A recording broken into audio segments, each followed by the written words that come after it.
The Duke painted the woman from his dream before the dawn was an hour old, and 2 weeks later, on a colder October night, she knocked on his bedroom door by mistake and walked clean through the careful life he had built since boyhood.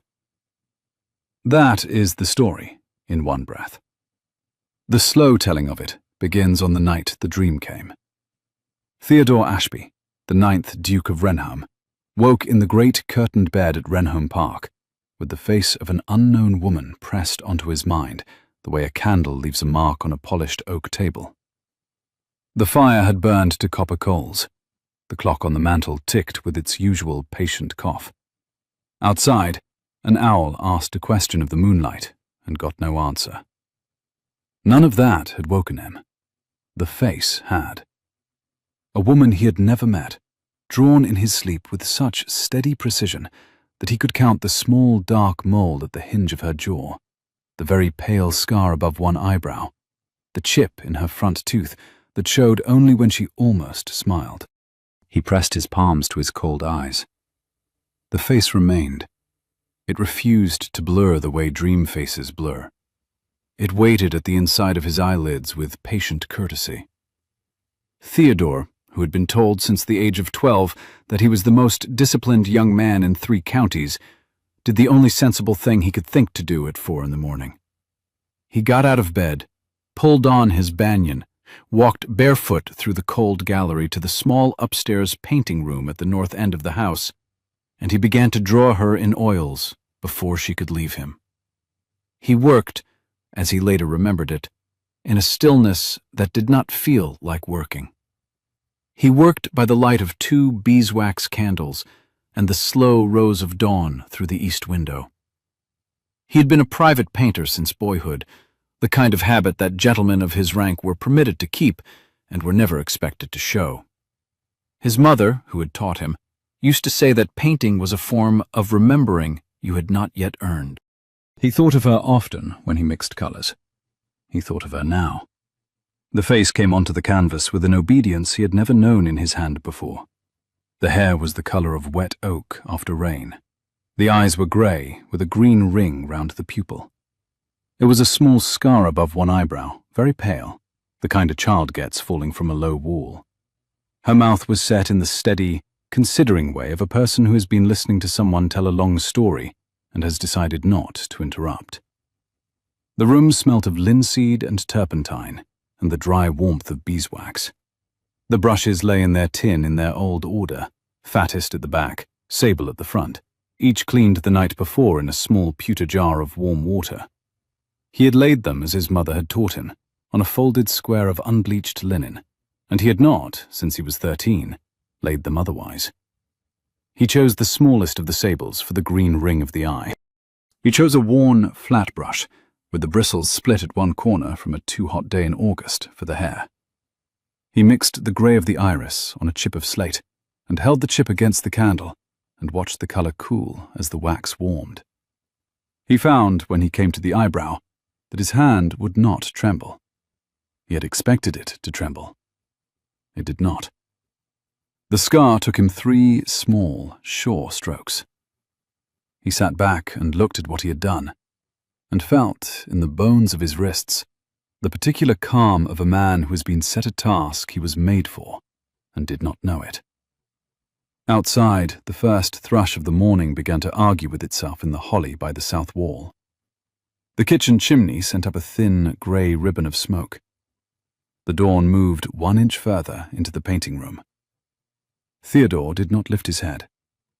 He worked the corner of her mouth with the worn, flat brush, and he was, for those minutes, the most useful instrument he had ever been. He had not, since the death of his father, been able to forget for an hour together that he was the 9th Duke of an old name. The painting forgot that for him. By the time the under-housemaid came to lay the morning fire, the canvas was nearly complete. Theodore covered it with a length of green linen and stood blinking at the window. His shoulders ached. His ink-stained fingers smelled of linseed and turpentine. He had no notion who she was. He suspected she did not exist. He told himself, with the firmness of a young duke who had inherited too much too early, but he would not think of her again. He thought of her for 14 days. He thought of her at the breakfast table on the second morning, when the toast tasted faintly of coal smoke from a flue that had needed sweeping since August. He thought of her on the third, when the head gardener came in to ask about the planting of the new walnut along the South Drive, and he caught himself answering with the patience of a man considering a thing that did not concern him, very nearly. He thought of her on the fourth, when he rode out to the home farm and stood with his tenant, Mr. Loxley, by a fallen stretch of hedge, and listened to Loxley's quiet, slow speech about the price of hurdles. And he listened well, because he had been brought up to listen well. But the inside of his head was a small north room, with a green linen cloth and a face beneath it. He thought of her on the fifth, when he wrote 3 letters, one to his sister Caroline at her school in Bath, one to the steward of his Devon estate, and one to the Bishop of Salisbury on the question of a curate's living. He sealed all 3 with the same brown wax. He addressed all 3 with the same steady hand. He thought of her under the wax. He thought of her under his hand. He had inherited Renholm at 22. His father, who had been a thin, quick, sharp-tempered man with a great gentleness about his eyes, had taken a chest in a winter river and had been carried out of the world inside 3 weeks. The matter of the dukedom had landed on Theodore the way an unread book lands on a table, with a small thud and a great deal of expectation. He had been steady about it. He had ridden the boundary of the estate with his steward for 6 days running. He had sat through the long, quiet interview with the family solicitor in Lincoln's Inn. He had spoken to the tenants gathered in the great hall on a wet March afternoon, and had told them, in plain sentences, that he intended to do as his father had done, and that he hoped they would help him do better. He had been 22. He had said all that without a tremor. The tremor had come later, in his own room, with his face against the cold panel of his own door. He had not spoken of the tremor to anyone since. It is necessary to say all this, for what came next, because it tells you what the man was made of. Theodore Ashby was a young man who had been given too much too early, and had decided, instead of resenting it, to be equal to it. He had a quiet, dry humor about the eyes, which his aunt found exasperating, and his valet treasured. He read 3 newspapers in the morning, and a stretch of Plutarch most evenings before bed. He could not abide a cruel man, nor a careless one. He had been advised by an old friend of his father's, in the first year, to learn to be feared. He had decided, after 6 months of trying, that he preferred to be useful instead, and had largely succeeded. The painting room was the one thing he kept to himself. Even his mother, towards the end of her life, had stopped asking to see his work. She had merely brushed her cheek against his shoulder when he came down from it of an evening, and had said, "Theodore, you smell of turpentine. Wash, please, before your father sees you." He had not painted a face from a dream until that October. He had painted hayricks. He had painted apple boughs in February. He had painted, once, a great storm over the Long Water, very badly, and had kept it because his mother had said it had the right honest fault in it. He had never painted a woman he had not met. He did not know, then, that he was beginning the only useful argument with his own life that he would ever begin. Heskett, his valet, noticed first. Heskett noticed everything, having been the valet of the 8th Duke of Renholm before he became the valet of the 9th, and being the kind of servant who treated his master's character the way a gardener treats a difficult rose. On the second morning, he found the green linen had slipped, and the painted woman was looking past him at the window. He replaced the linen without comment. On the 5th, he found Theodore standing before it with his coat half on. On the 7th, he found a candle burning in the painting room at 3 in the morning, and Theodore asleep in a chair, his cheek against the back of his hand. Heskett did not wake him. He set a coverlet over the Duke's knees, and went away to consider whether it was time to write to the Dowager. Heskett was a man of 53, with the long, careful face of a sheepdog, and the calm hands of an upper servant who had laid out 2 generations of dukes. He had come into the house at 14, as a boot boy under the late Duke's valet, and had risen by the slow, patient grades of an English manner. He had married, once, a kitchen maid in his 30s, who had taken the lung fever the second winter and had been carried out of the house in March. He had not married again. He had grown into the kind of servant who treated his master's character the way a gardener treats a difficult rose. He did not write to the Dowager that week. He wrote to her instead on the 10th morning, when he found the painting room had been visited a 4th night in a row. And he wrote in his slow, careful copperplate, "Madam, I am not at liberty to say more, but His Grace would benefit from the customary autumn diversion at Renham, sooner rather than later, and I take the liberty of suggesting it." He sealed the letter with brown wax and gave it to the boy who rode the post. He went back to his pantry. He laid out a clean cloth and counted spoons by the light of the south window. He had a very long patience. The postboy reached the Dowager's house in Hampshire in 2 days. The Dowager read the letter at her own breakfast table, set down her teacup, and said to her maid in the same breath, "Pack my black trunk. We go to Renhome on Friday." The Dowager, Lady Margaret Ashby, the Duke's aunt and the chatelaine of Renhome in all but name, arrived a week into the autumn. She had not been summoned. She had felt, in the bones of her wrists, that her nephew was being foolish about something, and she rarely waited to be told what.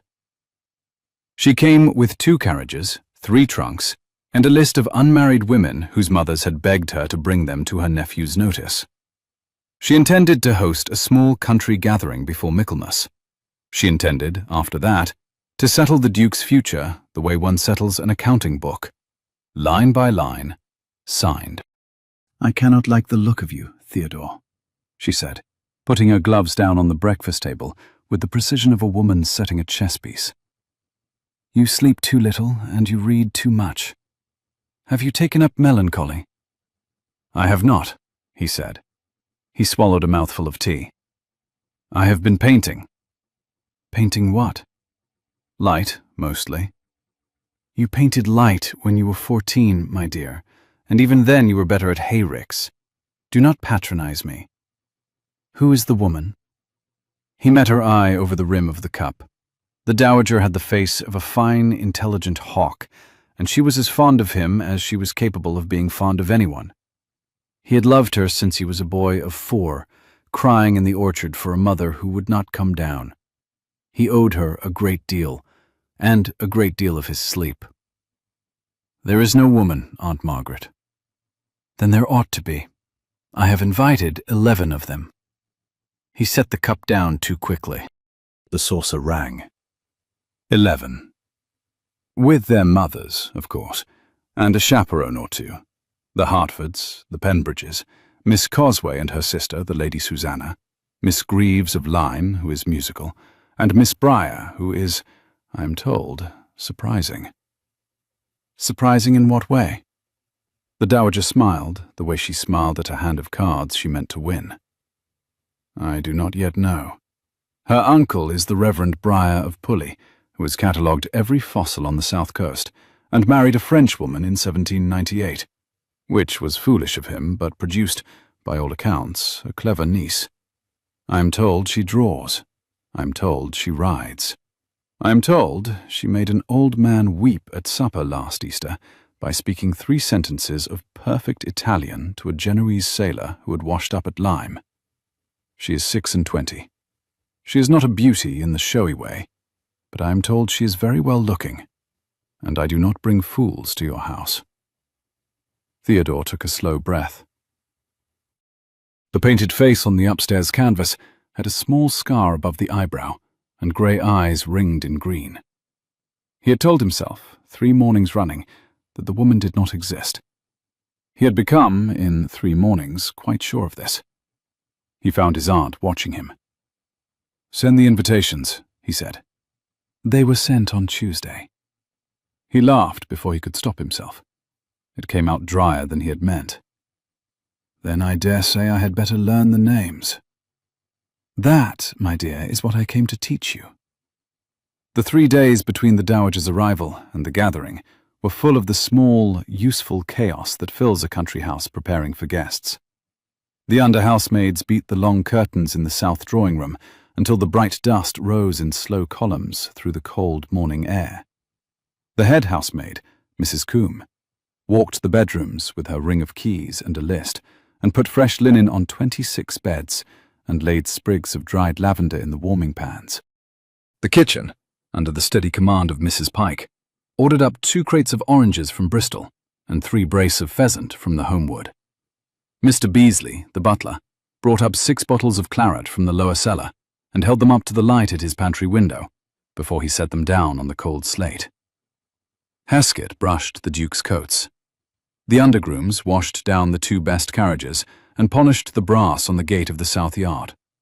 Even the head gardener, who detested company, set his men to clipping the great yews of the orchard walk until they had the proper soft shoulder, and the orchard smelt sharply of fresh-cut yew for 2 days running.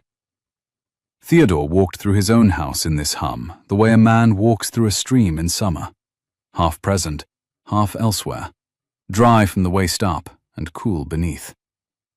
He saw to 100 small civilities. He signed 100 small papers. He covered, twice a day, the canvas in the painting room. The first carriages turned in at the gate 3 days later. The October wind was thin and gold, and the leaves of the great avenue beeches had begun to give up their colour in earnest. Theodore stood on the gravel in his blue coat, watching the line of teams come up the slope, and felt the strangeness of his own house. Wrenholme was not a small estate. It was a great pale block of Portland stone, 22 windows along the south face, a chapel to the east, a long water to the west, and woods on 3 sides. He had grown up here and inherited it at 22, and on most days he liked it the way a man likes a coat he has worn since boyhood, without thinking. Today he could feel the building behind him. He could feel the upstairs room where the green linen hung. He could feel the painted woman, waiting with her tooth half shown. The October wind came up in earnest just before noon, and the bronze leaves of the great avenue beeches began to fall in slow showers across the gravel. The carriage horses came up, steaming, their breath silver in the cold air. The whip leather creaked, the harness brass winked under a thin sun. Behind Theodore, the house held its breath. 22 windows along the south face, every pane wiped clean since dawn, the great oak doors thrown open to show the warm copper glow of the hall fire and the polished slate of the entrance. Miss Cosway arrived in a peach pelisse. Her sister wore the same. The Hertford girls were tall and looked at his shoulders as if measuring him for something. Lady Susanna Penbridge, who was an honest girl and could not help laughing when she was nervous, laughed 3 times in the time it took her to climb down. Miss Greaves of Lyme, who was the musical one, walked at her father's elbow and held a small black book the way a child holds a doll. There were mothers and there were aunts, and there was a great deal of grey silk. Theodore made the bows he had been taught. He smiled. He felt, very distantly, like a man at his own funeral, except that he was expected to be charming about it. Miss Briar came down last, out of the smallest carriage, with no mother and no aunt, and a chaperone called Mrs. Lacey, who looked as if she preferred dogs to people.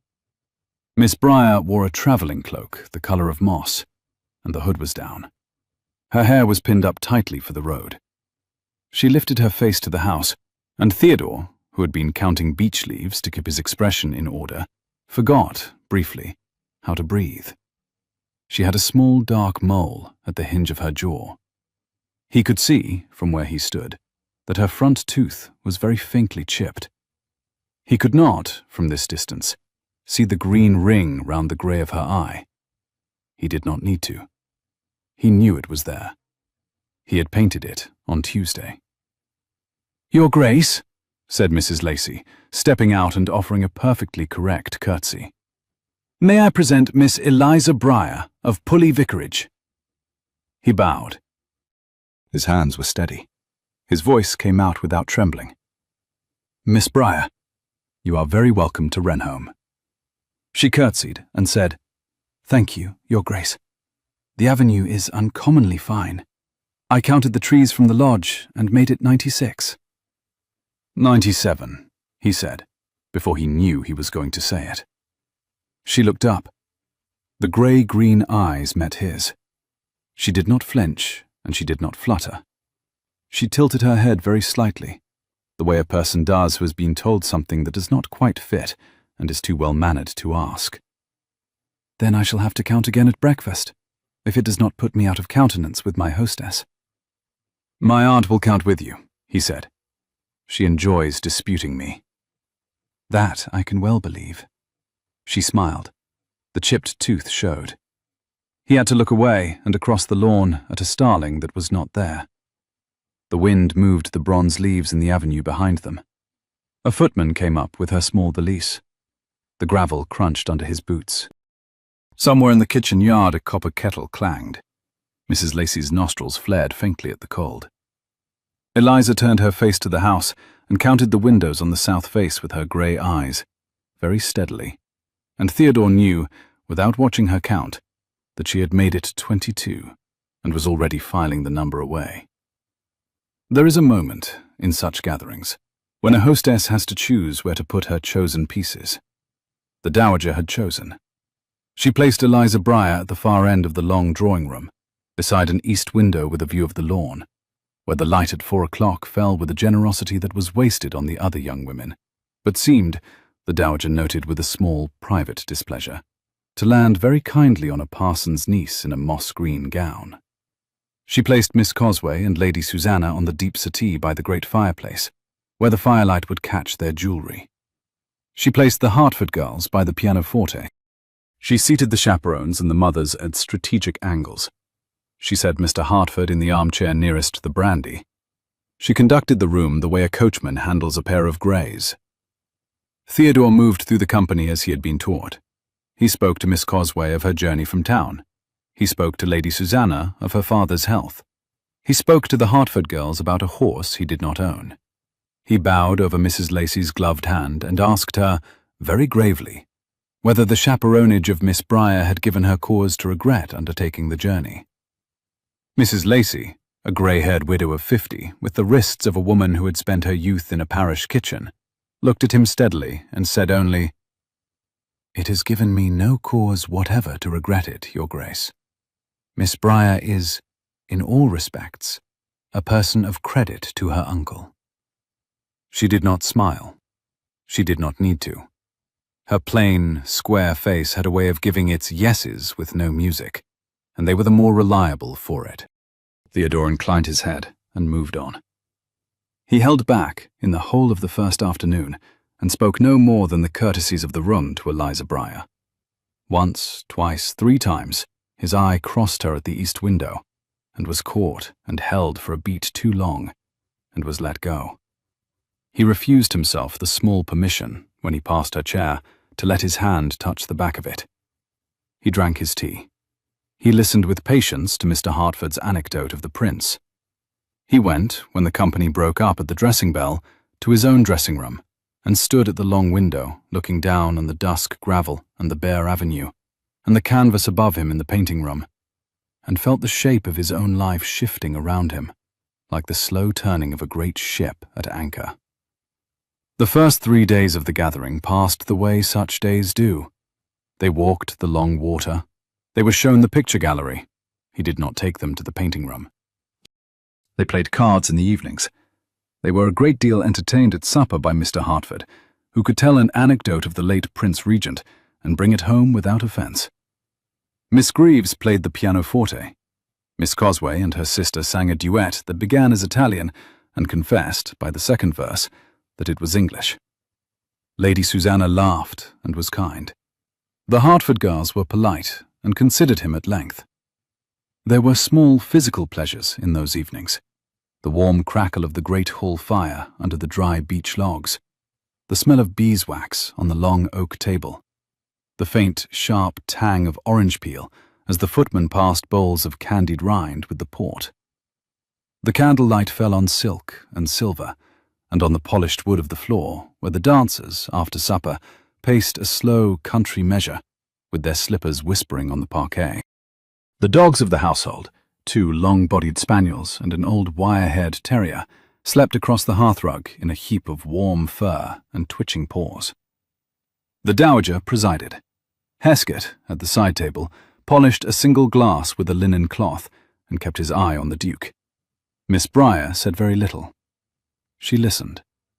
She had the listening of a person who collected what she heard, the way a beachcomber collects glass.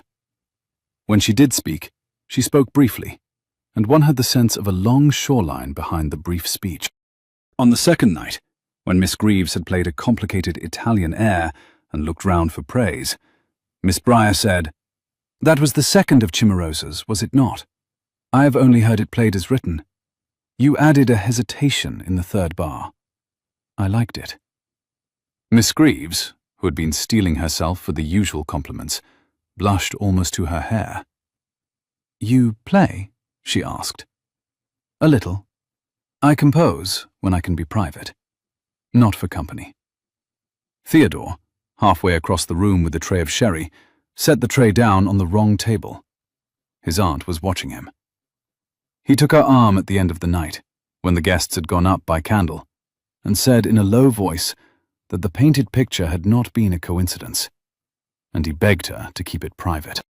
The dowager, who had been a married woman and was a great aunt to 4 children and had buried 2 of her own brothers and 1 sister, said only, "Theodore, you are looking at me as if I might shatter. I am 64 years old and the daughter of a duke. I shall keep my counsel." He kissed the back of her hand. Her glove had been laid down on the table beside her, and her skin smelled very faintly of orange flower water, which she had used since he was a boy. He had kissed that hand at his confirmation, at his entry into Oxford, at the chapel door on the morning of his father's burial, and on no occasion since. He found his throat tight.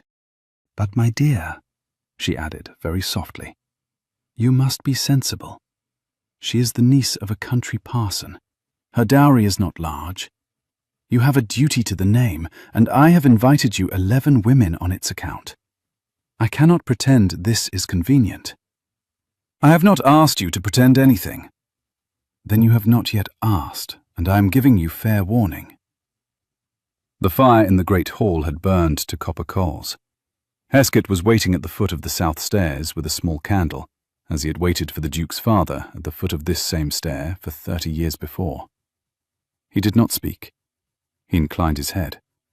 He went up behind Theodore in the small, careful pace of an old servant, and at the door of the bedchamber he took the Duke's coat and his neckcloth and his cuffs, and laid them on a chair as he had laid them on every other night of the past 9 years.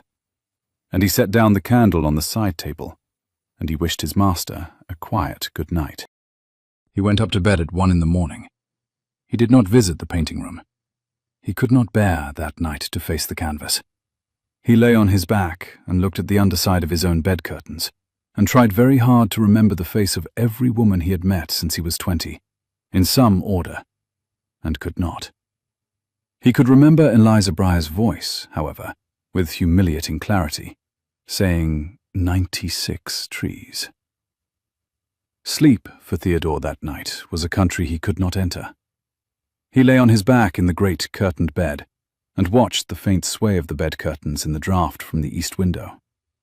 The fire in his grate had been built up by Heskett before he had come up, and had settled into a steady red working under a small, bright blue flame, and the room held the warm, dry smell of beechwood and the cold under-smell of October beyond the window. He turned on his side. He turned on his back. He put his arm over his eyes. He thought of his sister Caroline at school, of the letter she had sent him in September, in which she had described, in 17 close-written lines, the precise dress she should like for her come-out, and which had ended with the careful afterthought, "I hope, dearest brother, that you are not lonely. I think of you in October." He had laughed when he read it, at the 17 lines, and had wept after at the afterthought, with the small, ashamed weeping of a man of 27 who has been told the truth by a child of 16. He thought of his father, who, in the year before he was carried off, had said to him at this same window, "Theodore, you will marry for sense, or you will marry for affection, but you will not marry for a portion. I have seen it done. It hollows a house." He thought of his mother, who had married for affection at 21 against the express wish of her own father, and had been, by every account that had ever reached him, the happiest woman in 3 counties for the 11 years of her marriage, and who had, after his father's burial, faded, as Heskett put it, the way a candle fades that has not been replenished. He had not slept above a few hours when the knock came. It was a small knock, and not at all confident, and it came at the door of his own bedchamber. He thought, for an absurd second, that it was Heskett with the morning fire, but the fire had burned to nothing, and the room was very cold, and Heskett did not knock so quietly. He got out of bed, pulled his banyan round his shoulders, and went to the door. The corridor candle had guttered. Eliza Breyer stood in the dimness in a wrapper and a shawl, holding a small candle of her own in a brass dish. Her hair was loose and the colour of wet oak. Her feet were in slippers. She looked at him with the face of a person who had been crying very recently and had decided not to mention it. The chipped tooth was hidden. The mole at the hinge of her jaw was very plain. "I beg your pardon," she said. Her voice was steady, but only. "I have lost my way." He could not answer. He stood looking at her with his hand on the door jamb and his banyan half on, and he understood, with the calm finality of a man recognizing his own coat on the wrong peg, that he had painted her, and she had walked to him. She lowered her candle. She must have read something on his face that he had not meant to show, because the steadiness of her voice cracked a very little. "Your Grace," she said, "I am most dreadfully sorry. I thought this was the East Passage." "You are in the South," he said. His voice came out as if he were speaking from the other end of a long gallery. "2 staircases over." "I had been writing," she said, with the careful politeness of a guest who is determined to give an account of herself. "I could not sleep. I went for a glass of water. The footman who showed me down had gone to bed, and I took the wrong turning at the picture gallery. I did not mean to knock on a door at this hour. I thought it was Mrs. Lacey's. I beg you to forgive me." "There is nothing to forgive." She managed a small, formal nod. She turned. Her shawl slipped on her shoulder, and she caught it with the steady gesture of a person who had caught a great many shawls in a great many cold rooms. He said her name. Just that. "Miss Breyer." She turned back. There was a long moment in which they only looked. He saw her face by the small candle. She saw his by no candle at all. He thought afterwards that what he must have looked like, in his banyan, with his hair loose and his face white, was a man who had been hit in the chest by something he could not quite name. She thought, afterwards, that he had looked like a man who had been waiting a long time at a window and had finally seen what he was waiting for. The small brass dish of her candle trembled in her hand. Wax slipped down the side and gathered in a soft white pearl. The corridor smelt of old wood polish and the cold of an unheated wing. From somewhere far off in the kitchen yard came the slow tread of a footman on his way to the cellar. The house breathed around them. She set her candle very carefully on the floor. "Your Grace," she said, "I'm going to ask you a question, and I should be grateful if you would not pretend it is a usual question. Have you and I met?" He breathed in. He breathed out. "No, I thought not." She looked at the carpet between them. "I have, however, dreamed of you. I have dreamed of you for 14 nights. The first dream was a Wednesday. You were standing in a window with the sun behind you. I painted you the next morning. I painted you in watercolors because I had no oils. I have never told a living soul. I should not be telling you. But you have just looked at me as if you knew me, and I should like to be honest before I go away." He found that he was holding his breath. He let it out. "I have not," he said, "the language to answer this properly, but I will try. I dreamed of you on the night of the 5th of October. I painted you the following morning in oils, in the small upstairs room at the north end of this house. I have kept the canvas under a length of green linen. I have not shown it to anyone. I did not know who you were. I did not know that you existed. I learned your name in the gravel 3 days ago from a chaperone who prefers dogs to people." A wisp of her loose hair shifted at her temple. The brass dish of the candle on the floor cast a small, warm circle around her slippered feet. The corridor stretched away into pitch dark behind her shoulder. She gave a sound that was not quite a laugh. "She does prefer dogs. I have been counting trees ever since. 97, I believe." 97. They stood. The candle on the floor steadied between them. Somewhere along the gallery, a clock told the 3rd quarter after 2. "I do not understand it," she said. "Nor I. It is not a usual thing. It is not. I am not afraid of it." He let out a breath that had been waiting in him a long time. "Nor I." A cold draught from the south wall lifted the hem of her wrapper 1/4 of an inch and set it down again. The candle on the floor between them guttered and steadied. A door, very far off, closed softly somewhere in the wing. She picked her candle up off the floor. She did it gravely. She did not look at him for a long moment, and when she did, she met his eyes the way she had on the gravel, with no flinching. "I shall go back," she said. "Mrs. Lacey will worry. She told me before I came that she should not sleep until I was a married woman, and I have given her no rest. I have no idea what I am to do with this. I have no idea what you are to do with it. We have known each other 1/4 of an hour, and I have stood in your doorway in a wrapper, and the only thing I am quite certain of is that I am not sorry." "Nor I," he said for the 3rd time. "Good night, Your Grace."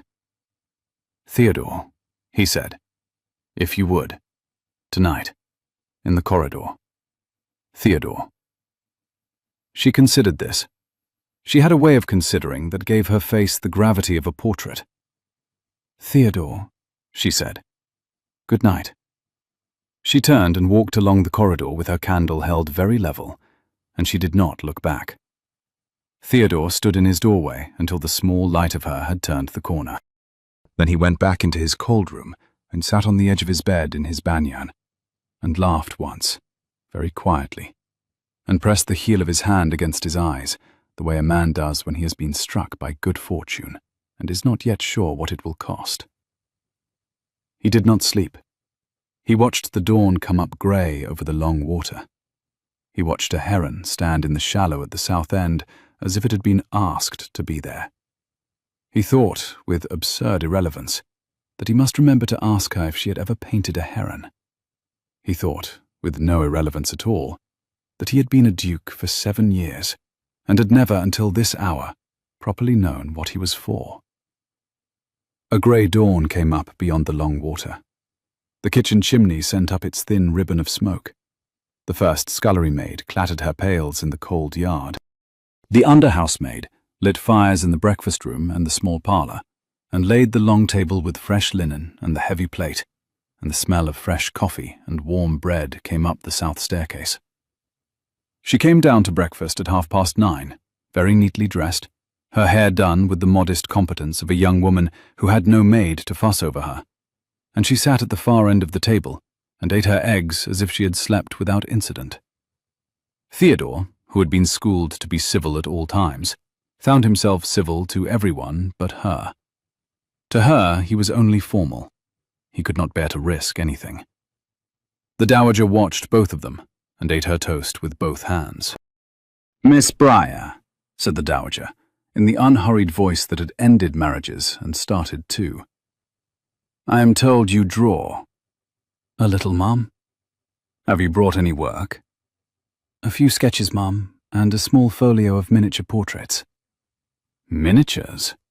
The dowager set her toast down. "May we see?" Eliza coloured very faintly. "If it would amuse the company. They are not professional work. They are made for friends." There was a small silence at the table. The Hartford girls turned their faces towards her with the slow attention of people who had not yet decided what to make of the moss-green stranger. Miss Cosway set down her teacup. Lady Susanna leaned a fraction forward. Mrs. Pike's footman, refilling the pot at the sideboard, paused with the kettle in his hand, and looked across the heads of the ladies at the Duke, then went on pouring. She went up and came down with a small, flat leather case, which she opened on the breakfast table after the cloth had been cleared. The miniatures were on ivory, no larger than a thumb. There were 11 of them. There was an old man with the sea light in his eyes, who must have been her uncle the Reverend. There was a small, dark-haired boy at a window. There was a woman in a green shawl looking down at her own hands. There was a girl who had clearly been laughing the instant the painter caught her, the chip of her tooth showing exactly the way Eliza's did. There was a sailor with the rope mark of the trade still on his palm. There was an old woman with a kitten asleep on her wrist.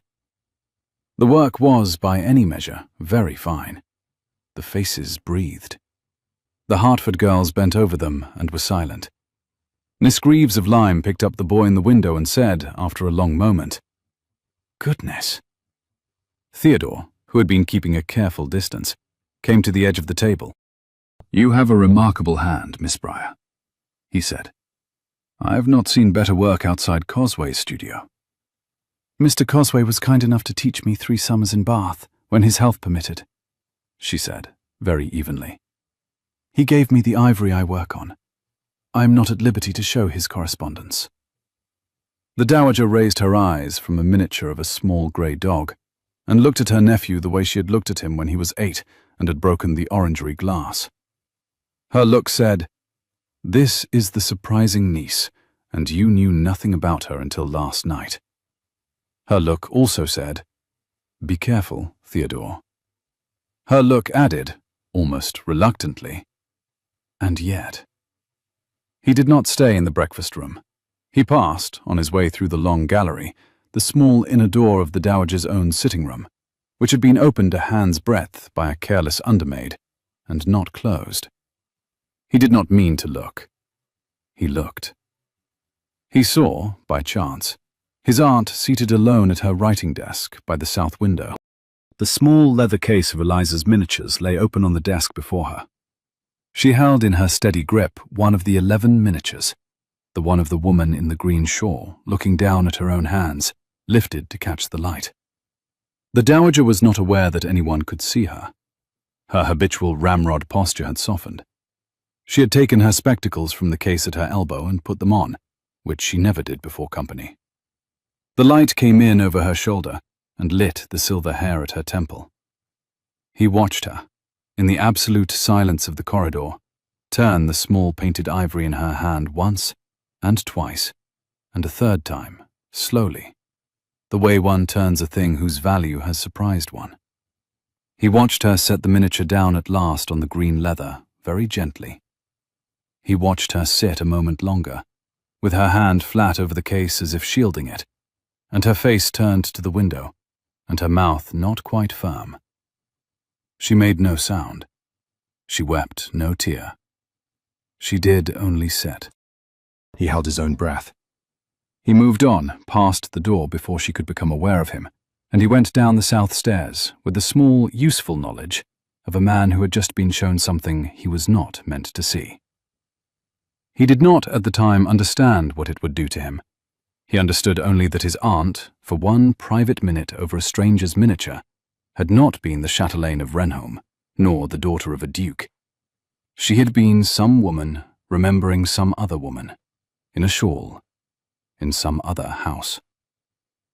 He went on, out across the terrace, with his hands behind his back, and walked the lower terrace twice and the upper terrace once, and then went up to the painting room and stood before the canvas. He pulled the green linen away. The face on the canvas looked back at him, with the steady, considering gaze he had now seen across a breakfast table over toast. He could not have been more shaken if she had spoken from the linen seam. He covered it again. He went down. He found Eliza Briar reading in the long library, alone, with her finger marking the place. The library smelt of leather and old paper, and the faint, pleasant tang of the slow-burning logs in the grate. A long window at the south end let in a strip of pale October sun that lay across the floor in a yellow bar. A small dust danced in the bar. She did not start. She turned a page and finished the sentence she was on, the way a woman does who is at home in a room. "I should like to show you something," he said. "It is not, I think, a usual thing to show. I should like to show it nonetheless." She set the book down very carefully. "Yes." The back staircase smelt faintly of damp stone and beeswax. The wooden treads gave under their slippered feet with the slow, polite creak of old oak. Eliza moved up ahead of him, with the steady step of a person who had spent a great deal of her life on narrow stairs. He took her upstairs by the back staircase, which was used by no one but the housekeeper. He pulled the green linen from the canvas and stood out of her line of sight. The painting room was cold. The morning sun had moved off the east window. The smell of linseed and turpentine had thinned to the dry, clean smell of old wood and beeswax. The brushes lay in their tin in their old order. The chip of slate where he had mixed the grey iris that October dawn lay on the small folding table by the wall, the colour cooled to a dull pewter. She made no sound at all.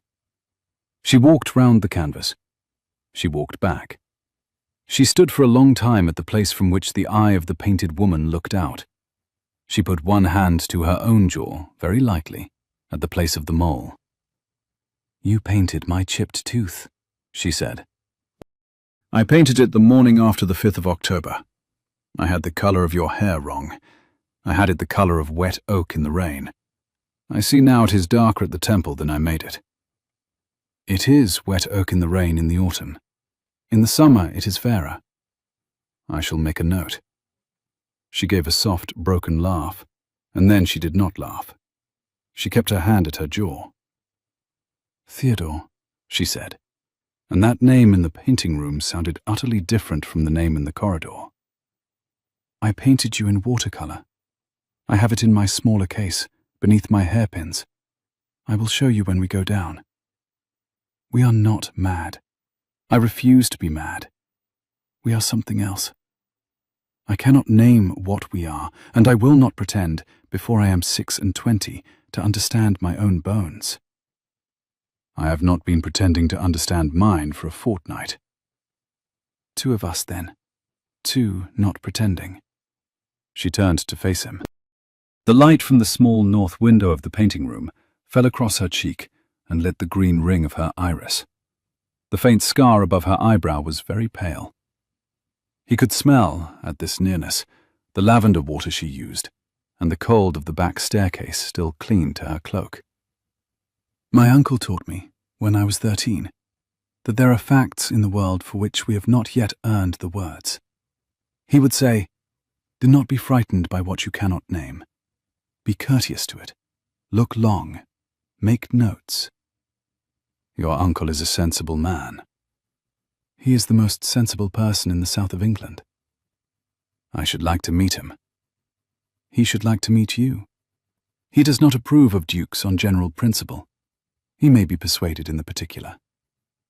She covered the painting again with her own hands, gently, the way she might have laid a cloth over a sleeping infant.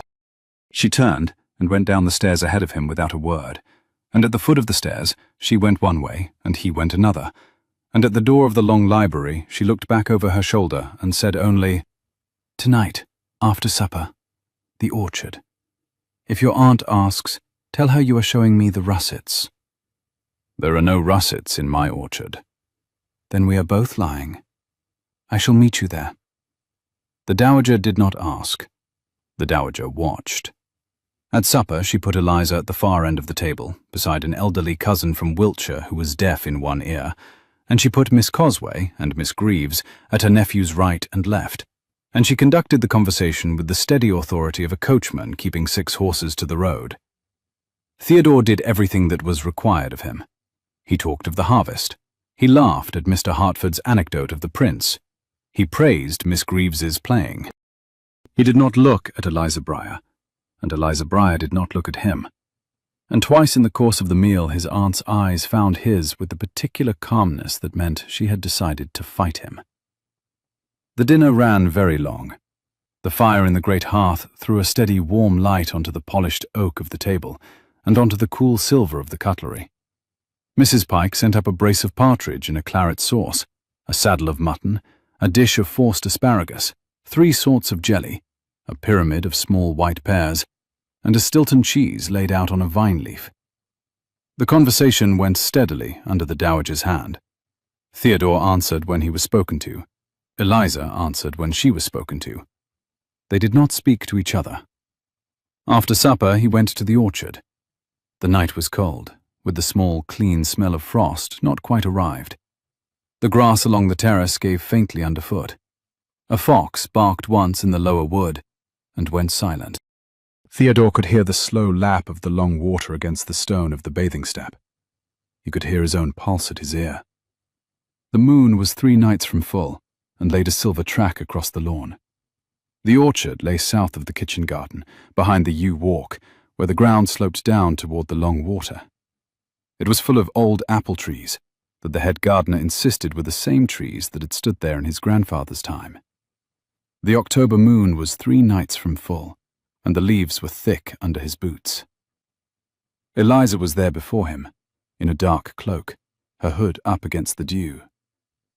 "You did not bring a lantern," he said. "I should be a poor secret if I did."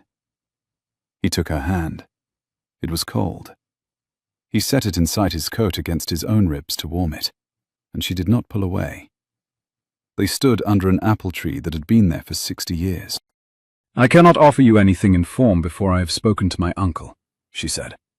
"I shall write to him tonight. He will reply within 3 days. He is not a fast man with a pen, but he is a reliable one. I should also tell you, before we go any further with each other, that I have very little money. I have my mother's ring and her piano, and a folio of miniatures and the better part of £300. I have an opinion or two. I have a fault." "Tell me the fault." "I am stubborn. I am stubborn the way a stone is stubborn. I do not change my mind because I have been pressed. I change my mind because I have been shown. My uncle says it is the only useful kind of stubbornness, but it is exhausting in a wife. I have been told my fault since I was 12, he said. I am too disciplined. I do not laugh enough. I have been told it by my aunt, by my valet, and by the head groom, in that order. I should like to learn to laugh more. I think I have begun this week. I have heard you laugh once. Have you? At breakfast, when I said I had counted 96 trees. You did not laugh out loud. You laughed in your shoulders. It was, on the whole, a satisfactory laugh. Then I shall do it again. She smiled. The chip of tooth showed. He kissed the back of the hand he was warming against his ribs, very lightly, the way a man kisses a relic. And she made a small sound, and then a steadier one. Theodore. Yes? I should like to be courted. I should not like to be married next Tuesday. Nor I. I should like to be courted for a season. I should like to meet your tenants. I should like to see your stables and your kitchens. I should like to be sure of you in all weathers before I am bound. You shall have all the weathers I have. They stood under the apple tree until the dew began to settle on their hair, and they did not kiss, although they came near it once, and they did not need to. He took her back to the house by the side gate. He delivered her to Mrs. Lacey in the small parlour. Mrs. Lacey looked at him with the unblinking patience of a woman who had spent 30 years watching young people make decisions. He inclined his head. He went up to bed. Dawn came up cold and clean. The frost on the lawn lay in a thin, glittering crust. The east window of his bedroom was rimmed with a faint white tracery of ice. The fire in his grate had gone to grey ash. He woke at 5 and went to the painting room and painted, for the first time in his life, his own face from memory. He found he did not know how he looked.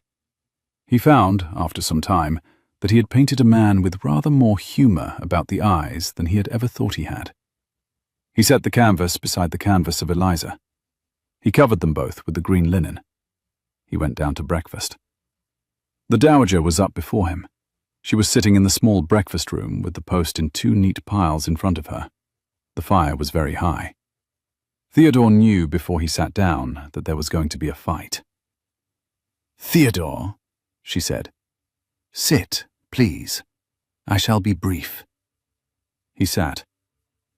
"You are in love with Miss Briar?" "Yes."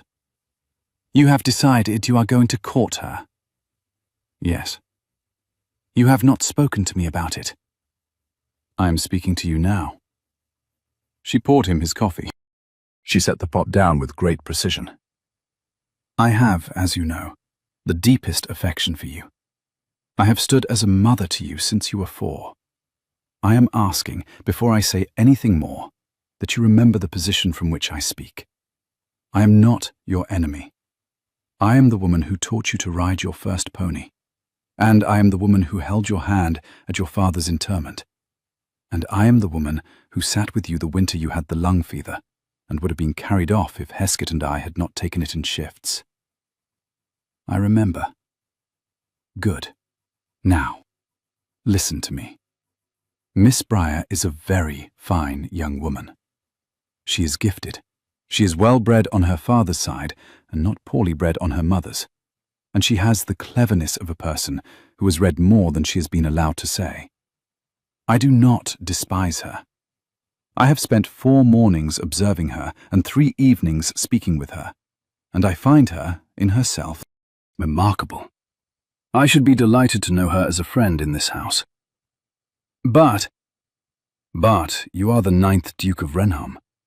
You have 8,000 acres, a tenant roll of 240 families, a Westminster seat that comes with the title, an estate in Devon, a townhouse in Mayfair, and a sister at school in Bath who will need a dowry of £15,000 by 1820. You have a name that has been kept in the front of the house for 400 years. You owe that name a wife, who brings a name back to it. Miss Cosway has a portion of £40,000, and a mother who knows everyone. Lady Susanna Penbridge has the Duke of Marlbridge for an uncle, and a portion of £25,000. Miss Briar has £300, a folio of miniatures, and a parson uncle. I am not blind to her excellences. I am asking you to be unblind to the rest. I am unblind to the rest. Then you are foolish. Aunt Margaret. No. Theodore, I shall have my say. You are foolish because you imagine you are choosing between a woman and a column of pounds. You are choosing between a woman and the security of every soul who depends on you. You are choosing between a face you saw in a dream and the roof on 100 cottages, and you know it. You are choosing between your own happiness and your sister's marriage, and you know that too. I am asking you to look at it without flinching. I am not asking you to give her up. He set his coffee down. He felt the muscles between his shoulders go tight. What are you asking? I am asking you to take a season. I am asking you to write to the Duke of Marlbridge as a courtesy, since he is an old friend of your father's, and I have known his wife since I was a girl. I am asking you to permit Miss Cosway and Lady Susanna a fair hearing before you decide. I am asking you to court Miss Briar if you must, but to court the others as well, for the space of 1 season in town, and to make your decision at the end of it, with the books of the estate open before you. If at the end of that you choose Eliza Briar, I shall stand witness at the chapel myself, and I shall buy her ivory by the pound. And if I refuse, you will not refuse. I refuse. She closed her eyes. She opened them. She did not raise her voice. Then I shall be sorry for you. I shall be sorry for your tenants. I shall be sorry for your sister. And I shall, when I am in town next spring, hear nothing said in your favour, because there will be nothing favourable to be said. You will not stand against me. I will not stand for you, Theodore. There is a great difference. He stood up. He put his serviette down on the table. He felt, with the clarity he had not felt since he was 17 and had refused to enter the church, that the room had turned 3 degrees colder. I love you, he said. I love you, and I shall not be moved on this." He went out. The terrace was cold. The sun, when it came out from a long grey cloud, struck the wet flagstones and lifted a small steam from them. The long water lay still as a piece of slate. The heron stood at the south end on one leg. The wind moved his hair. He walked along the long water for an hour. He met Heskett at the bench near the south gate, who had been pretending to mend a stirrup, but had clearly been waiting for him. Heskett did not speak. He handed Theodore a small flask of brandy, set it on the bench, and walked away. Theodore did not drink. He held the flask against his palm and watched the heron and tried to think. He thought of his father, who had been carried off when Theodore was 22 by a chest taken in a winter river, and had left him 8,000 acres and a long list of opinions.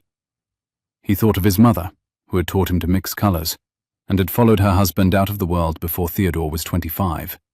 More, the doctors said, from grief than from any settled sickness. He thought of his sister Caroline at school in Bath, who was 16 and silly and dear, and would need £15,000 by Christmas of next year. He thought of the tenants. He thought of the cottages with their new slate, paid for last spring, and the wages of 14 footmen, 11 maids, 3 coachmen, the head gardener, the under-gardeners. He thought of the pew in the chapel where his mother had sat. He thought of his aunt, whom he loved. He thought of Eliza Breyer laying her hand to her own jaw at the place of the mole. The flask sat warm in his palm. The brass cap caught the cold light. The heron at the south end of the long water lowered his other leg and stood on 2 for the first time in an hour, then folded one again. A coot piped from the reed bed. The wind shifted to the west. He went back to the house at noon.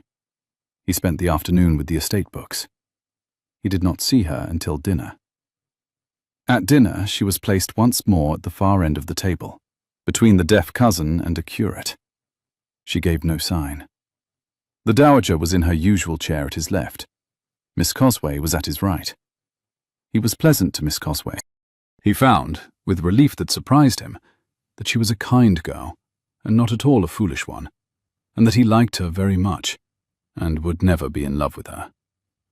He told her, when the meal was over and the ladies were leaving, that her singing had been a great pleasure. She blushed and was grateful, and did not push for more. The dowager watched and said nothing. The house slept around them. The long clock in the hall struck the 11:45 as he passed it on his way out, with the slow, patient tick that had measured his boyhood. The garden door at the south end was kept on a single bolt at night, drawn back by the head footman before he himself went up. Theodore slid it noiselessly and stepped out into the cold. The frost was not quite settled yet. The yew walk smelt sharply of fresh cut. He went down the path without a lantern by the memory of his own feet. He met Eliza by the orchard gate at midnight. He did not have a lantern. She did not have a candle. The moon was nearly full now, and the apples were dark on the trees. "My aunt has put it to me plain," he said. "She will not bless this. She will not work against me, but she will not stand for me. She has asked me to take a season in town, and consider the rest before I decide." "What did you say?" "I said I refused." "Theodore, I will not be moved." She put both her hands on his arms. Her palms were cold even through the wool of his coat. She held him as a person holds a stubborn child by the elbows. The pulse at her throat moved very evenly. The moon laid a small silver line along the curve of her temple. "I will not have you do that for me," she said. "I will not have you refuse her for me before I have written to my uncle. I will not have your sister's dowry depend on whether you have been brave with your aunt in October. Listen to me. We are not children. We are 2 grown people who have between us, by some grace neither of us understands, been shown each other early. We do not have to spend that grace badly. I have not been brave. I have only been certain. Then be certain in March." He laughed. You want me to court Miss Cosway. I want you to be sure of me in all weathers. I told you that under the apple tree on Wednesday. I want to be sure of you. I do not want you in March to wake one morning and think, I refused my aunt in October and have a parson's niece on my arm and an empty Mayfair house. I want you to wake in March and say, I have heard all the others now, and the only one I want is the one who knocked on my door by mistake. That is not who I am. It is who I should like you to be. He set his forehead against hers. The October moon was on the apples behind her. He could smell the orchard and the cold and the very faint trace of the lavender water she had used. How long? Until the end of the season. Until Whitsun. I shall be in Bath with my uncle until then. I shall write to you twice a week. I shall not see you. I shall not hold your hand under any apple tree. I shall not appear by some accident in your bedroom corridor by mistake. I should like to. I shall not. At Whitsun, if you have been to every ball and have heard the Duke of Marlbridge and have looked the estate books in the face, and you still want a parson's niece who cannot bring you a pound, then I am yours. And if I bring my aunt round before Whitsun? A small wind moved the orchard. An owl far off in the lower wood asked its old question. Theodore felt, against his rib, the warm, patient pressure of her cold palm. Then come and tell me. And if at Whitsun you have decided you do not want me? She did not flinch. She looked at him very steadily under the apples. I shall not have decided that. You cannot promise. I can promise. I've been at this longer than you have. I painted your face in a watercolor on the morning of the 6th of October at 6 in the morning, before I had heard your name. I am not a girl who chooses lightly. I have chosen. He could not answer. The orchard was very still. The cold smelt of apples on the ground and of wet bark, and of the first faint sharpness of frost. A blackbird in the lower wood gave one slow chuck and was silent. He held her against him for a long moment in the orchard, and the moon moved 1 inch in the sky, and somewhere a fox barked. He let her go. The apple bough above them shifted in the cold wind and dropped a single dry leaf onto her shoulder. He brushed it away with his thumb. She did not move. The frost had begun to settle in earnest now along the grass at the foot of the trees. Until Whitsun, he said. Until Whitsun. They walked back together to the side gate. She put up her hood. He bowed over her hand at the door of the small parlour. Mrs. Lacey was awake by the fire with a piece of mending in her lap, and she looked at him without a word.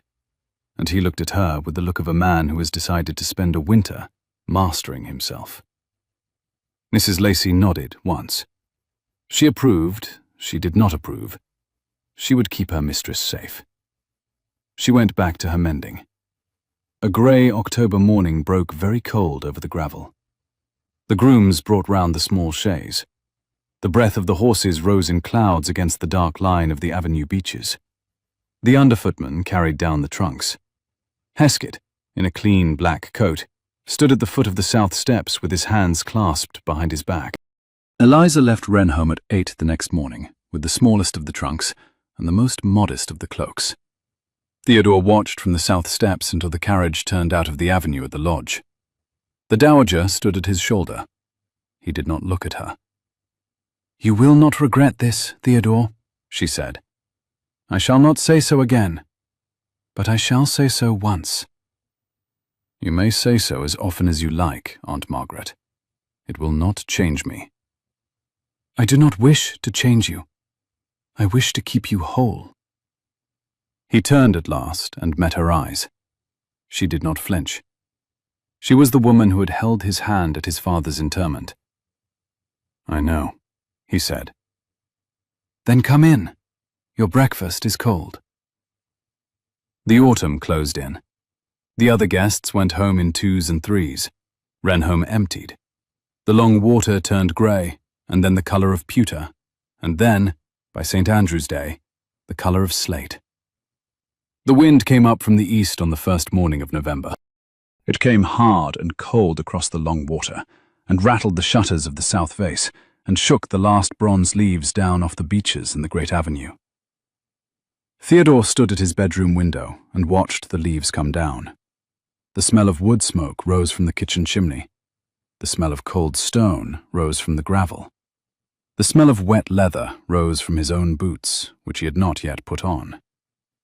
He pressed his forehead against the cold glass and felt the chill of it move into his temple. The pulse at his throat slowed.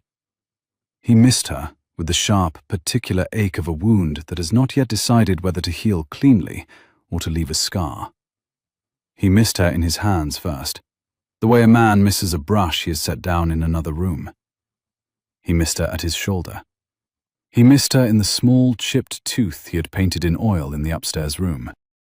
He went out into the cold morning and walked along the long water until his ears ached and his cheeks stung, and he came back warmer than he had been when he set out, and he ate his breakfast with a quiet appetite, and he wrote a letter to his sister Caroline that filled 2 sides of a sheet and ended, very simply, "I am, on the whole, well."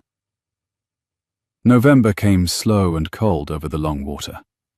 Theodore rode the boundary of the home farm in a thin drizzle on the last day of October, with Mr. Loxley at his elbow and the understeward, Mr. Grimes, riding behind on a sturdy bay. He saw to the slating of 3 cottages at Wenton Cross. He approved the felling of a wind-blown elm at the bend by the South Lodge. He sat at his desk for 2 long evenings with the steward's books open in front of him and a single tallow candle at his elbow, and worked through the rents and the wages and the matter of his sister's portion by his own hand. He did not need to do it by his own hand. He chose to. He found, by midnight on the second evening, that the books were honest, that the estate was sound, that his aunt had spoken to him in October with the urgency of a woman frightened by his face rather than by his ledgers. He set the books down. He went to bed with a great calm in his chest. He failed, that night, to dream of Eliza Breyer. He dreamt instead, with absurd vividness, of his father walking the long avenue at dusk with one hand on the head of a black retriever, and woke at 5 not sorrowful, but quiet, as if a long sentence had been finished in him properly at last. Theodore went up to town the second week of November. The townhouse in Mayfair had been kept on a holding establishment of 3 servants and a steward through the autumn, and on his arrival, the housekeeper, Mrs. Fenton, lit fires in all 6 receiving rooms and aired the bedrooms, and produced, by some quiet miracle of management, a hot supper of mutton and turnips on a clean cloth at 7 o'clock on the very evening he arrived. Theodore ate it at the small table in his library, with the curtains drawn against the smoke and noise of Curzon Street, and he wrote afterwards to Eliza by the same candle, a short letter, 4 sides only, that said almost nothing of his feelings, and a great deal about a fossil he had seen at a dealer's in Piccadilly that morning, which he thought her uncle would value. He signed himself, with proper modesty, "Yours always, Theodore." He sealed the letter. He gave it to the night footman at 11:30 for the morning post. He climbed the cold staircase to his bedroom with a candle. He slept well. He took his seat in the house.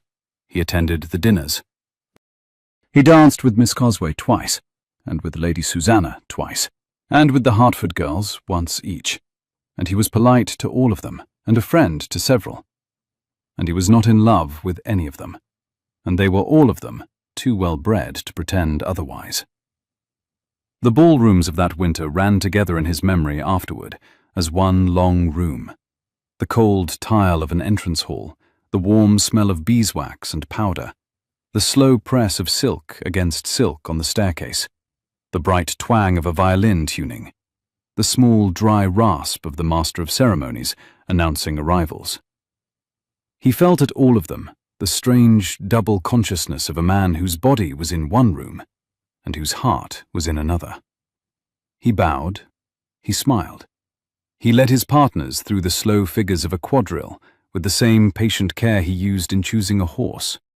He came home each night to his cold townhouse and ate cold beef in his library and slept badly, and woke at dawn, and wrote 3 lines to Eliza on the writing desk by the window. He sent the lines by the night post.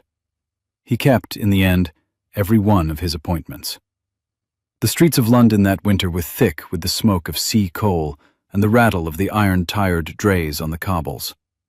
The Thames was a great grey sliding mussel below Westminster Bridge.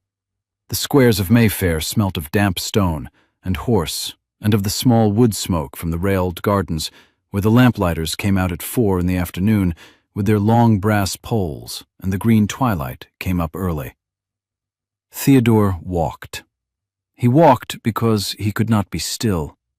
He walked from Curzon Street to St. James's by way of Piccadilly, and back by Pall Mall in the slow dusk, with his hands behind his back under his caped coat. And he watched the lamps come on, one after another, and the wet pavement gather and double the light. He thought, very often, of October. He thought once, with quiet amusement, that he had become the very kind of melancholy young duke whose existence he had refused to believe in at 23. Miss Cosway's mother, who was a sensible woman, drew him aside in February and said, "Your Grace, I shall withdraw my daughter from your attention, if you will permit me. She is fond of you, and I do not wish her to be foolish. Lord Welbeck has been asking. I shall encourage him. I tell you this as a courtesy, because my husband admired your father." He kissed her hand. He thanked her for her plainness. He went home to his townhouse and wrote to Eliza. The Duke of Marlbridge, whom his aunt had wished him to consult, was an old man of 74, with white whiskers, and a careful affection for Theodore that had been inherited, like the rest of Marlbridge's possessions, from his own father. Theodore went to see him in his townhouse in Berkeley Square on the 3rd Tuesday of December. Marlbridge received him in a small, wainscoted room with the fire built high, and they sat across from each other in 2 old leather chairs with a decanter of port between them on a low table. Marlbridge listened. Marlbridge listened the way old men listen who have been bored by drawing-room politics for 40 years and have learned to spot the rare, honest sentence on a young man's face.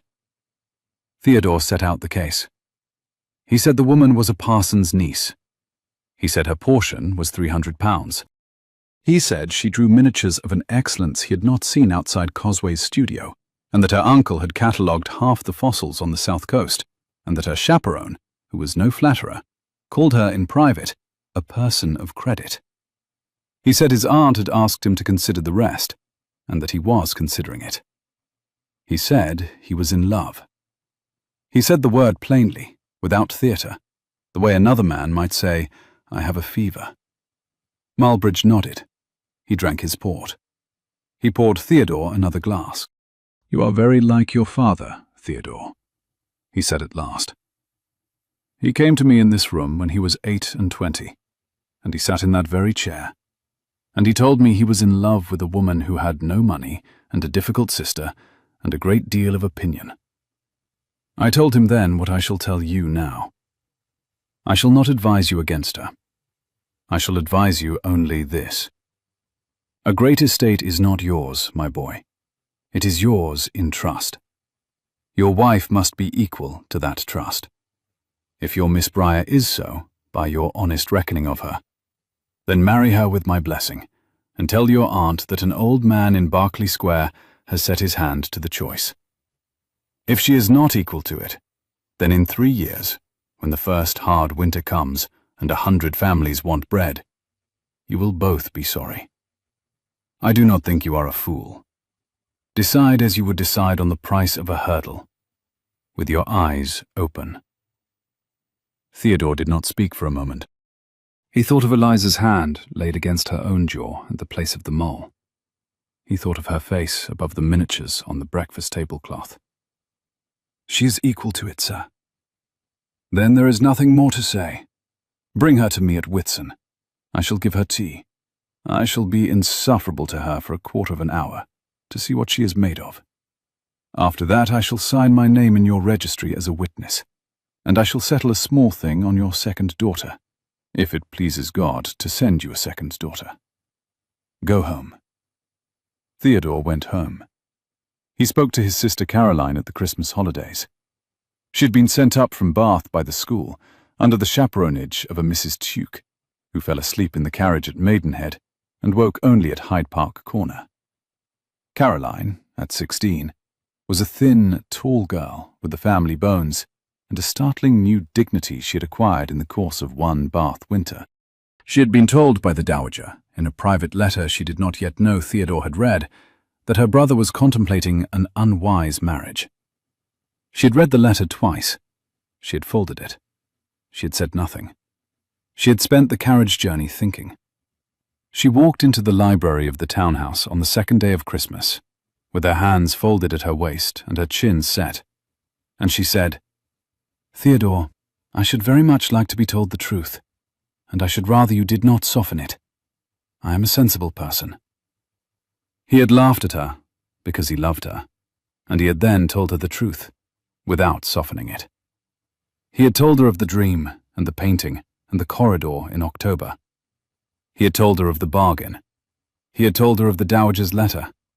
He had told her, last, that he intended to keep the bargain, and that he would not be moved. Caroline sat for a long moment with her hands folded in her lap and her eyes on the fender. Then she said, "I should like to meet her at Whitsun. I should like to write to her in the spring. I do not care, Theodore, about Miss Cosway. Miss Cosway is a kind, beautiful, pleasant girl who is not in love with you. The woman who painted you in watercolor at 6 in the morning is. I think you should marry her, and I think Aunt Margaret shall come round, because Aunt Margaret has never in her life refused a person she has been forced to know. Promise me you will let me write to her. You may write to her tomorrow. I shall write to her tonight." She had written to her that night. Caroline's letter was 4 pages long and contained, in among the cheerful school news, a sentence that Theodore had not until then known his sister capable of. "I have heard, Miss Briar, that you have considered my brother to a degree he has not until now been considered by any woman of sense, and I am writing to thank you for it." Eliza, on receiving the letter, had taken her uncle into the front parlour at Pully, and had read the sentence aloud, and had then put her face in her 2 hands and laughed, very softly, until her uncle had said, "Eliza, that is enough now," and had put a handkerchief into her hand. He wrote to her, in the end, 3 times a week. She wrote back twice. Her letters were short and very plain. She told him of her uncle's parish. She told him of the fossil her uncle had found in February, and had named, with no permission from the Royal Society, after his late wife. She told him she had been teaching the village children to draw on Tuesdays. She told him of a small commission for a miniature of an old sea captain who had given her half a crown and a kiss on the brow. She never once, in any letter, said she missed him. He understood why. He missed her, with the steady, unspectacular ache of a man who has set his hand on a hot stove and has decided not to lift it. Christmas in London came under a thin, cold rain. The lamps along Curzon Street were lit at 3 in the afternoon. The wet pavements doubled their yellow light. The carriages on Piccadilly threw small fans of muddy water against the curb. In the steady drizzle, the houses smelt of wet brick and chimney soot, and the smaller squares smelt of green winter laurel and damp railings. He spoke to his aunt at Christmas, when she came up to town to keep an eye on him. He spoke to her for an hour in her drawing room with the door shut. He told her what Eliza had said in the orchard. He told her of the bargain they had made. He told her, quite humbly, that he was attending every dinner she could think to put him at, and that he had asked Miss Cosway's mother for a great deal of advice on parish patronage, and that he intended to look the books in the face before March. He told her that he was not changing his mind. He was, however, being shown. The Dowager poured them both a glass of something stronger than tea. She did not at once speak.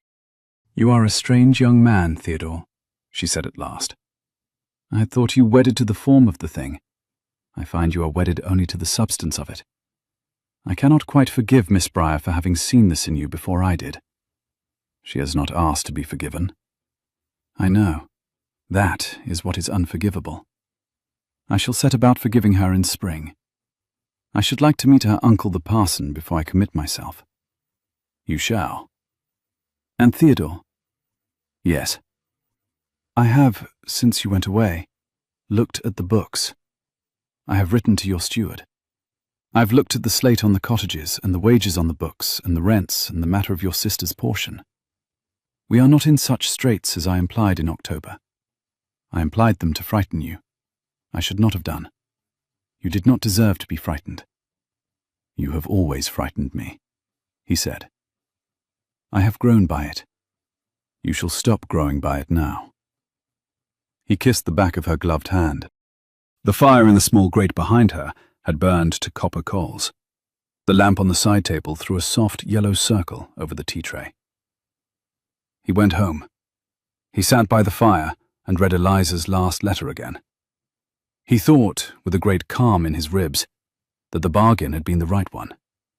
He thought that he had been a duke for 8 years now, and had only this winter learned to be a man. The end of the season approached in slow, grey degrees.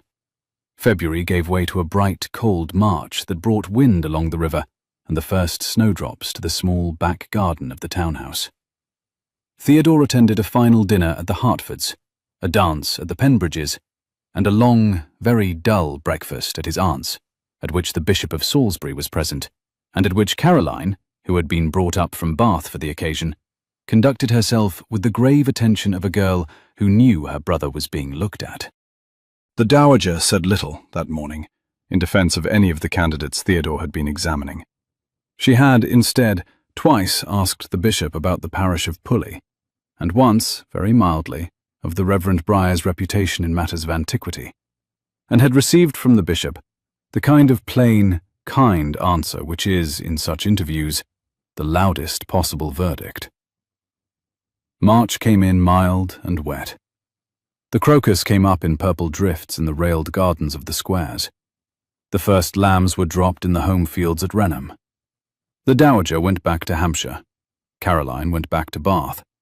Theodore stayed on in Curzon Street until the last sitting of the House, and then ordered the small chaise and 4 greys at 5 in the morning of the last Monday in March, and was, by 10 o'clock the same morning, on the Bath Road, with a leather portmanteau on the rack and a pencil case at his elbow, and the Reverend Briar's last letter folded into his breast pocket. He came down to Pulley in the last week of March. He had not told Eliza. He had told her uncle by letter. The Reverend Briar, who did not approve of dukes on general principle, had replied with a paragraph of unblinking sense and the postscript, "She does not yet know the year of your birth, nor the figure of your income. Inform her of both before you ask her. She will refuse you twice for form, and once for sense. Be prepared." Theodore folded the letter into his pocketbook and kept it. He stopped the chaise at the village inn at noon, watered the horses, ate a cold pasty and drank a half-pint of small beer at a window table, and walked the last half-mile up the lane on foot. He came up the lane to the vicarage on a wet, kind morning. The blackthorn was in flower. He saw her in the front garden, on her knees in the muddy bed by the gatepost, with her sleeves turned up and her hair the colour of wet oak in the rain. She did not at first hear him. He stood at the gate. She turned her head. She did not start. She sat back on her heels. "You have come without writing," she said. "I have come with a great deal of writing in my pocketbook." "Sit on the wall, Your Grace. I am not yet finished with my snowdrops." He sat on the wall. He watched her finish her snowdrops. She wiped her hands on her apron. She came and sat beside him. "I have been to every dinner my aunt could think of," he said. "I have danced with 7 young women, none of whom I have loved. I have looked the estate books in the face. My aunt sends you her regards, with which she will, in spring, send her blessing in person. I have been to Bath 3 times to see my sister Caroline, who is 16 and is reading Mrs. Edgeworth, and is most desperately keen to be introduced to a remarkable woman. I have read your letters, twice apiece, until I knew them. I have considered, every morning, whether I had been a fool. I have not been a fool." "Theodore," Will you do me the honor of marrying me, Miss Briar? Yes. You have not refused me twice for form and once for sense. I have refused you in March 3 times in my own head. You will have to take that on trust. I take it on trust. He set his hand against her cheek. He felt the small, dark mole at the hinge of her jaw under his thumb. He felt the chipped tooth when she smiled. He kissed her once, very lightly, at the corner of her mouth, which was as much as the open road at the vicarage gate permitted. She put her forehead against his shoulder. You took your time, Theodore. You set the time. So I did. A blackbird whistled from the hedge. The blackthorn beside them gave off a faint, cold sweetness. A bee, very early for the year, blundered into Theodore's shoulder and away. The vicarage chimney sent up a thin, clean ribbon of smoke against the grey March sky. The Reverend Briar came out of the vicarage at that moment with a half-eaten piece of bread and butter in one hand and a fossil in the other, and he looked at them over the top of the gatepost with the unblinking calm of a man who has been waiting for this morning for 11 weeks. "Miss Briar," he said. Your Grace, there is tea inside. They went in. The vicarage parlour was a low, warm room with a deep stone hearth, a great deal of bookshelf, 3 small rugs, a piano under a cloth at the back wall, and on a table by the window a clutter of small flint and chalk fossils set out like the pieces of a long, slow argument. The Reverend brewed tea in a brown pot. He cut bread. He did not flatter. He asked Theodore 3 questions about the estate, 2 about the chapel at Renholm, and 1 about the bishop. He listened to the answers. He set the teapot down again and looked at his niece, who was standing at the window with her hands behind her back and her colour very high. "Well, Eliza," he said, "you have decided." I have. "And you, Your Grace, have asked." I have, sir. "Then we have nothing further to dispute. I should like to write to your aunt directly, if you will permit me. I should like to meet her at Whitsun. I should like to see your chapel. I should like, if it is not impertinent, to be told the proposed marriage settlement before the lawyers are called in, since my niece is, on her mother's side, the natural heir to a small parcel of orchard at Lyne, that I do not propose to let into the hands of any gentleman without an opinion of my own about it." Yes, sir. "Good. Pass the butter." Theodore passed the butter. He felt, with the small bright humour that had been growing in him since October, that he had been examined by an old man in a cassock with more candour and more affection than by any man of business he had ever sat with in Lincoln's Inn. He liked the parson. He thought he might come to like him a great deal. The dowager came down to Pulley at Whitsun, as she had promised. She came in her own travelling coach, with a small leather case that contained, among other things, a folded paper she had not shown her nephew, and which she did not produce until she had sat with the Reverend Briar in his parlour for the better part of an hour, and had been brought a cup of tea by Eliza in the second-best china. She had unfolded the paper then. It was a settlement of £1,000 in the funds, in trust for any second daughter Theodore and Eliza might have, and the Reverend had looked at it for a long moment without speaking, and had then said, "Madam, you are very kind. The first daughter shall manage." The dowager had smiled at him, the first real, unhostile smile of her acquaintance with the south of England, and had set her cup down. She had said after a moment, "Mr. Briar, I should like to begin again. I have, in October, used my voice against my nephew's choice. I should now, in June, like to use it for him. I shall be glad if you will permit me to be useful to your niece." The Reverend, who was a man for whom a plain apology was the most welcome currency in the world, had said only, "Madam, you are quite welcome to her. We have raised her between us. We shall share her, I trust, with a free hand." They had shaken hands on it, like 2 old foxes meeting at the edge of a quiet wood. The week of the wedding was warm and dry. The hawthorn was out in great white drifts along the lanes. The bees worked the lime trees in the vicarage garden until the air under them was a low, golden hum. Eliza spent the 3 mornings before her wedding sitting in her uncle's parlour, finishing a miniature of her grandmother on a small chip of ivory, with the warm wind moving the lace curtain at her elbow, and Mrs. Lacey on a low stool in the corner, mending a fine linen handkerchief. The vicar sat at his table by the window, cataloguing a tray of fossils, and from time to time read aloud a sentence from a book on the conchology of the Dorset coast, and waited for his niece to laugh, which she always did. The wedding was held at Pulley in the 2nd week of June in the small parish church, with the dowager in the front pew and Caroline in a new bonnet and the village children scattering snowdrops they had pressed since March between the pages of their drawing books.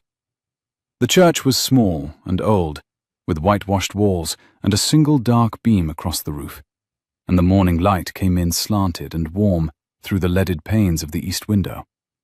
The smell of fresh hay rose from the floor of the porch. The smell of lime came in from the blossoming trees outside. The bell rope hung a slow length down by the chancel arch. The village had laid the aisle with new rushes. Heskett gave Theodore the ring. Mrs. Lacey gave Eliza her bouquet.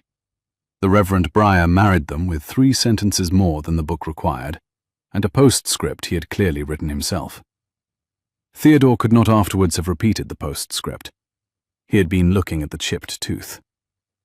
There was a small wedding breakfast in the vicarage garden, on trestle tables under the lilac, where the village had brought, by their own initiative, baskets of cold pies and jugs of small beer, and a single great pyramid cake the squire's wife had baked. Eliza walked between the trestles with her hand on Theodore's arm, and stopped to speak to every cottager and to every child. The village children gave her, in slow turn, the snowdrops they had pressed between the pages of their drawing books since March, and she set them in her bouquet until there was no more room, and then she gave them back to the children to keep. Caroline, who had been brought down from Bath, was beside herself, and danced twice on the grass with a tenant farmer's son, who afterwards, 50 years later, told his grandchildren about the day a duke's sister had danced with him in a churchyard at noon in June. The Reverend Briar gave a short, unsentimental toast in praise of his niece's stubbornness. The dowager gave a shorter, sentimental one in praise of her nephews. The bishop, who had ridden over from Salisbury and was a man of long good humour, gave a third in praise of patience, and the company cheered him with such goodwill that Heskett, standing in the back row in a clean black coat, was for the first time in his service seen by another servant to laugh. They went home to Wrenholme. The carriage took the road by way of Salisbury and Winchester, with the small chaise behind and the dowager's coach behind that, and the kitchen cart following with Mrs. Pike and a basket of cold pies. The chestnut trees along the road were in full leaf and threw heavy green shade onto the dust. The sky was a high, pale June blue. Eliza kept her hand in Theodore's the whole of the first stage. She kept her eyes on the long line of fields running past the window.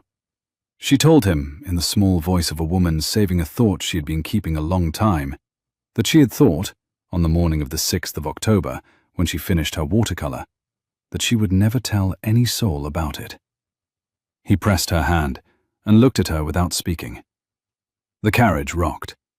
The dust came up off the road in slow gold curls. He thought, with the small private humour she had taught him in October, that he had become a man who knew when to keep silent in a moving carriage. The journey home took 2 days by easy stages.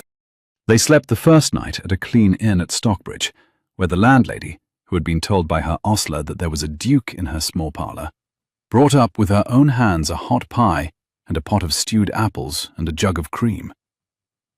Eliza ate her supper at a small deal table, with her sleeves turned up against the heat of the fire, and her hair just beginning to dry from the rain. Theodore watched her over the rim of his cup. He did not speak. He was, for a long quarter of an hour, the most contented man in the south of England. The October dream did not come back. He did not expect it to. He had only needed it once. They walked the long water on their first afternoon as husband and wife. The light was the warm yellow light of late June over still water, and the slow current at the south end laid small silver ripples against the stone of the bathing step. A heron stood on one leg in the shallow, exactly as if it had been told to be there. The reeds rustled. The trout rose in slow rings against the dark of the deeper pool.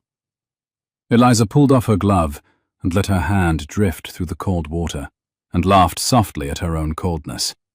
And Theodore took her hand and dried it inside his own coat against his ribs, as he had done in the orchard in October.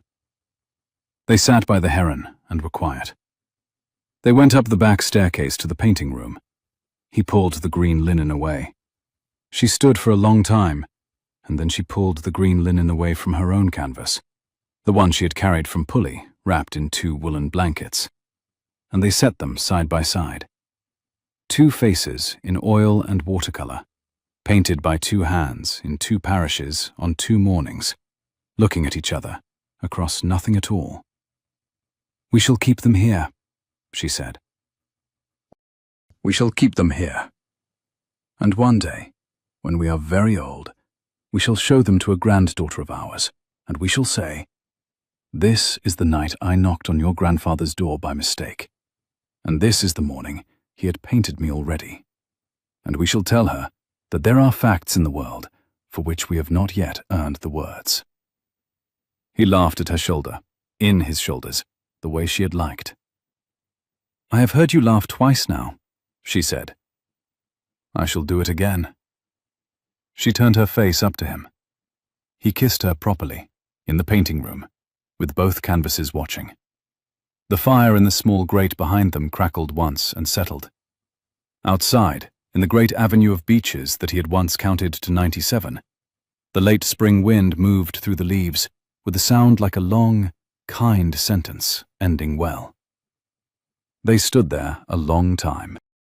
Then they went down to supper, and the dowager rose at her place to greet them, and the long table was warm, and Heskett bowed at the door, and Wrenham, the great pale block of Portland stone with 22 windows along the south face, kept them, as it had kept his father's, and as it would keep, for many quiet years, the steady habit of their happiness.